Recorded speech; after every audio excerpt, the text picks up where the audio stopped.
What is up, everybody? It is Og here, back with another video, and in today's video, we're going to be taking a look at an updated pool strat for people who might be struggling a little bit with the Flame Strike Cone of Cold, or people who want to extend their pools to be larger pools and do it safely. This is going to be the video for you. We're going to show a new way to do a safe strat.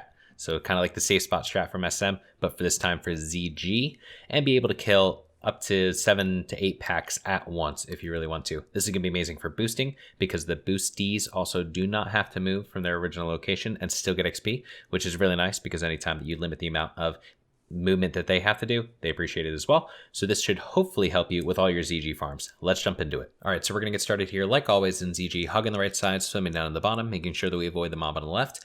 I'm not going to focus too much on the very first pool just because we've done that in a few videos, and so I'll be linking those up above so you can go check them. But here we're just going to focus on the beneficial pool that we're kind of adding in here in the kill strategy. And so in SM and in ZF level 42 pools, we were able to use ledges and things like that to basically make the mobs pat back and forth and be able to kill them very easily, and we call it a safe spot. So there's actually a safe spot in ZG. And so shout out to Fetty, who came into the stream yesterday and showed me his clip. And I'm also going to link his YouTube video up above, who showed me this strategy. I think it's been on private servers for a bit, but now I've been able to see it on live, tested it, it works, everything's good to go. And so this is something you guys can implement as soon as you would like, and it's really going to help with your farms.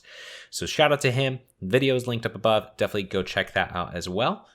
But basically the idea is that we can pool as many packs as we want, and we can then make them pat back and forth. And so as long as we can consistently pool those packs without pulling extra mobs and things like that, then we should be good to go. And so I'm going to show you a quick little way that I pool the mobs just to be able to maximize the total kills. Now I'm going to show you first on my troll mage, and then I'm going to show you on my gnome mage, because there is a slight difference because of the height character models. One of the big benefits of leveling up the gnome is that I can now show you guys these differences. And so you're going to see here that we're going over to the side. We're going to start slowing it back down to normal speed. And our goal here is actually to aggro the crocodiles and then also get the tigers up above, loop back around and pick up more crocodile packs on the way back. And so if you really wanted to, you could run around the whole entire instance and try to do that like 8 crocodile pool, that people are doing. But those 8 crocodile pools are also very unreliable a lot of the times, just because there's so many mobs you have to pick up. The one key thing though you want to make sure is that the berserker is all the way over here, because it's going to take you a little bit up here. What you want to do is you want to pull the crocs, you want to pull them up and kind of just start stuttering back and forth.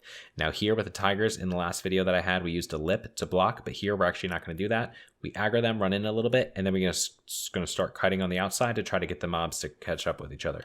Make sure you don't go too far to the right here, because there is a pack over on the right that we do not want to aggro. We go back in, pick up the last few stragglers, and now we have all the tigers and all the crocs from the other side of the water.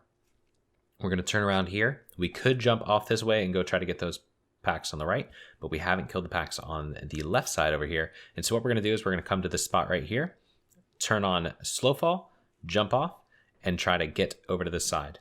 But we're going to see that we actually have the Soul Flayer pack up right now, right there. And so we unfortunately can't just run down this hallway, which was shown in the video. And so the alternative, you're going to need Cold Snap. But basically what you do is you jump down, Nova, go forward, Cold Snap, and Nova these mobs. Now, one thing, if the mobs aren't up there and you're able to run along the pathway for a little bit, one thing you want to make sure of is that you jump off in the middle, because ultimately after 10 seconds, the other mobs will reset. And so you do not want them to reset. Obviously, you want them to follow through. So make sure that you're not on the top too long so that the mobs up top, the crocodiles and the tigers that you already pulled, do not reset. What I do is I stop right here and blizzard just to kind of aggregate the mobs a little bit. You can do it a little bit earlier if you're on the top and things like that. Just try to aggregate the mobs as much as you can with the blizzard.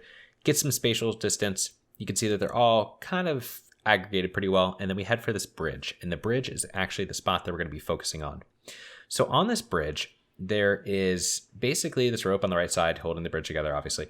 And what you can do is you can jump up, and the mobs actually try to pat down to the bottom. And so what you can actually do is hop up onto the bridge, blizzard, hop back off, and then they're running right back up here. Every time you hop back up, they run back down. Every time you hop down, they run back up. Repeatable patterns over and over and over. And you can see that we can just easily blizzard. You want to blizzard right here in this kind of quadrant every single time. And you could just do max rank. If they are separated a little bit, what you want to make sure that you're doing is using a rank 1, just because this is going to be very mana intensive. The mobs here have 9k health, which means that, it's going to take a little bit.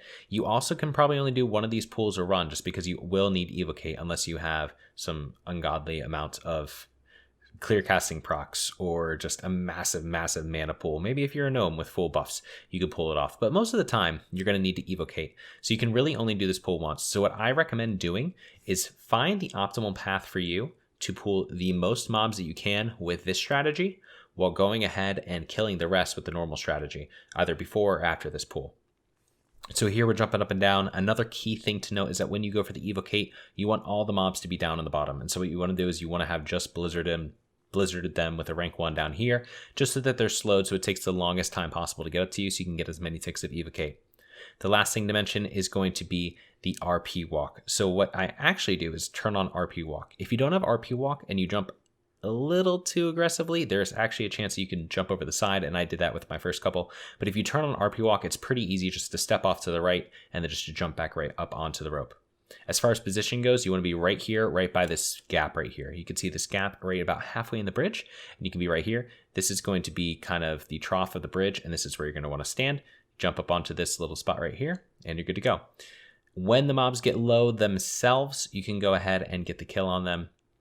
Make sure, though, that you do kill them up in this area where they can be looted. If you don't kill them up in the area where they can be looted, then you're going to have some issues because you're not going to be able to get the loot and get that extra money. As far as places that people can stand to get experience, they could stand back in the safe spot over there, or they can stand over on the waterfall. And so I'm going to be working on some of that stuff later on in the video, so definitely subscribe and stay tuned below to see some of the other boosting strategies that we're going to have. And so here we go ahead and loot, and we got pretty lucky with the loot. We got about 50 gold from this run, just from BGs and things like that. They're still selling for 10 gold on my server. Another thing that you could do is you could run back and grab the blood vine after this, or you can go into some extra blood vine pools. But all in all, this entire thing only really took about 10 minutes to get through the entire, instance and do these 2 pools where we killed 6 croc packs and the tigers, which is what we're doing with our boosting strategy. As far as experience goes, this could be 80 to 100,000 experience per hour for your boosties, and you could definitely charge a lot for this. Now, trolls are great because they're tall, obviously, but gnomes, some slight height advantages or disadvantages. And so, I wanted to level up a gnome so I can show you the height disadvantages. And so here's our first example of how we're going to be showing it. If you do want to see the Mara video, by the way, showing kind of how to adjust for being a gnome, let me know down in the comments below, just so I know whether or not you guys would like to see that, or if you guys already know what to do as far as gnomes go. You're going to see that they do reset here. And so I don't know why that happened, to be honest. That really never happens. But then these crocs ended up running back around the top because they didn't reset, because I accidentally hit them with the blizzard after the other mobs reset. And so it just went all over the place. But that's fine, because you could still get started. You're still only pulling a couple packs. The reason I'm only pulling a couple packs is because I don't have my epic mount. And unfortunately, it is much more difficult to do the slow fall pool without the epic mount. If you don't have the epic mount, you can still try to get the 2 crocs up at the top. But just to show the gnome, I just wanted to go ahead and pull just a few packs just to be able to show the perspective of a gnome and what you have to adjust for when you're actually going for the pool. So here I noted the crocs just because, yeah, they ran around the top. It was unfortunate. But we also have the pack here on the right. And so as we're going up, I'm going to aggro the pack on the right and just get as many mobs as I can in a quick, short time frame. And then we're going to break for the bridge. So as far as the bridge positioning goes, we're going to go to the exact same spot. Difference, however, is going to be the fact that we are short. And so when we jump up here, it's great. It's like normal. You can blizzard wherever you want. It doesn't matter. However, when you jump down, what you're going to see is that you're going to have a lot of places where it tells you you are too short and you can't hit that spot. And so what you actually need to do is you have to blizzard a little bit higher, which means you kind of have to adjust how you're going to kill the mobs.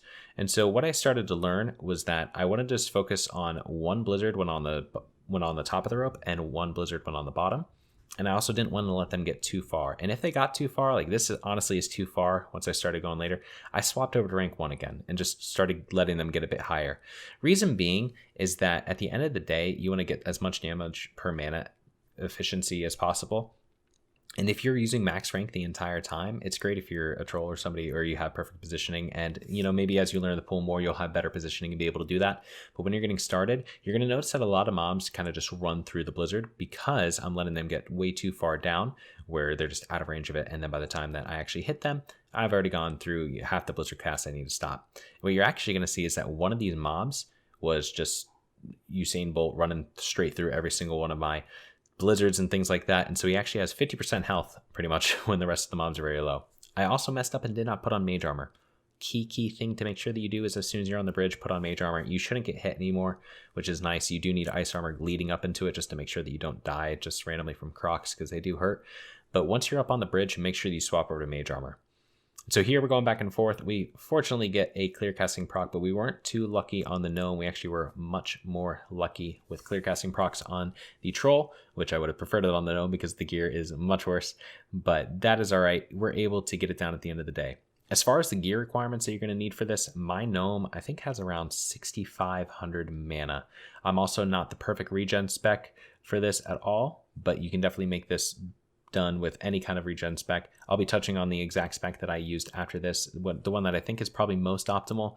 It's going to be not a full mana regen spec because, as I said before, you can only get off one evocate per each of these goes. And so if you're only getting off one evocate, you still need the talents to be able to kill other mobs and other packs, because unless you can pull all 9 packs of crocs at once, you're probably going to have to do two individual pulls. Maybe you could do it in one. If you do it in one, go full mana regen. You're fine. If not, then you're going to need 2 pulls. And so if you need 2 pulls, you're probably going to need to use Shatter and use Flame Strike, Cone of Cold, and things like that. So you do need Shatter and then Ice Shards, obviously, in the Frost Tree.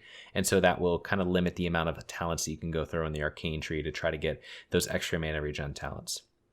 But here you can kind of see that mob at the front that is just running straight through every single time. He gets to the back and then he gets to the front, and that's the issue with letting them go too far.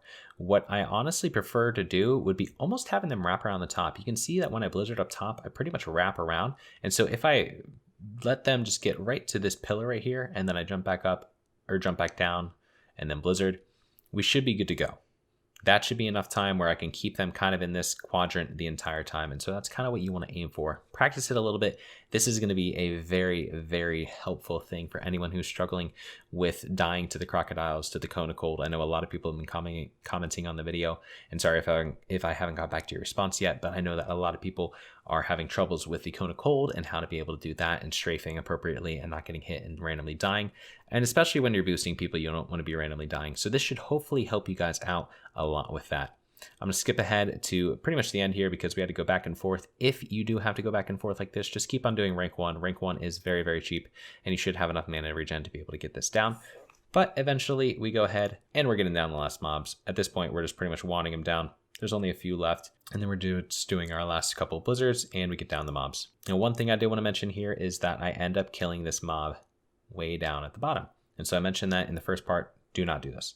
The reason you don't want to do this is you're going to have one heck of a time trying to loot it. At this point, I wasn't really going for the loot. I just wanted these mobs dead because I was pretty much the entire time.